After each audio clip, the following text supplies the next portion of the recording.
Petit b, caractérisation de l'intervalle de centre A et de rayon R. Qu'est-ce que c'est l'intervalle de centre A et de rayon R? Intervalle de centre quelque chose, de rayon quelque chose. Ah ben essayons. Centre 5, rayon 1. Qu'est-ce que c'est l'intervalle de centre 5 et de rayon 1? Mais toujours pareil, la droite des réels. Bon, quelque part il y a 0, quelque part il y a 5. L'intervalle de centre 5, c'est celui qui est centré en 5. Et de rayon 1, eh ben, c'est exactement le coup du cercle. Hein, vous pouvez tracer votre cercle de centre 5 et de rayon 1. Sauf que l'intervalle, lui, c'est une notion réelle. C'est-à-dire que l'intervalle, ça va être les gens qui sont là-dedans, qui sont donc compris entre ce point et ce point, les deux points du cercle qui coupent l'axe des réels. Cette année, on va considérer que c'est toujours les intervalles fermés. Pardon. Et du coup, c'est quoi cet intervalle? Eh bien, c'est l'intervalle 5 moins 1, c'est-à-dire 4.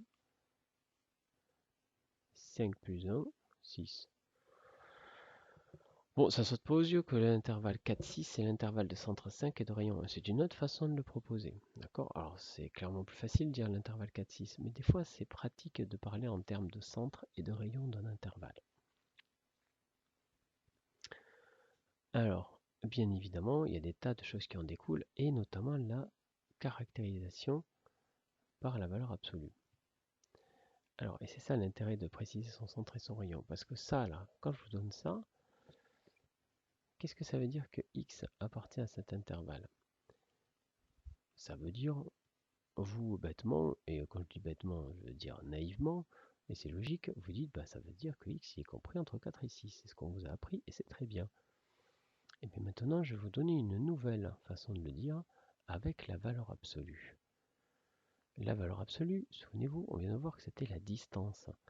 Donc comment qualifier ça en termes de distance?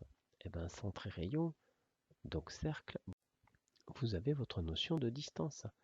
Les gens qui sont dans cet intervalle, ce sont les gens qui sont à distance plus petite que 1 de 5. Or, la distance à 5, c'est x moins 5. La valeur absolue de x moins 5, c'est la distance de x à 5. Et cette distance, on veut qu'elle soit plus petite que 1, ou égale, puisque l'intervalle peut être fermé. Voilà comment ça s'écrit. Voilà comment ça peut se caractériser. C'est une nouvelle façon d'écrire les intervalles en utilisant la valeur absolue. Et donc la notion de distance géométrique. Alors on va tout de suite faire deux exercices d'application. Vous allez voir, vous allez très bien comprendre. L'exercice 11 et l'exercice 12.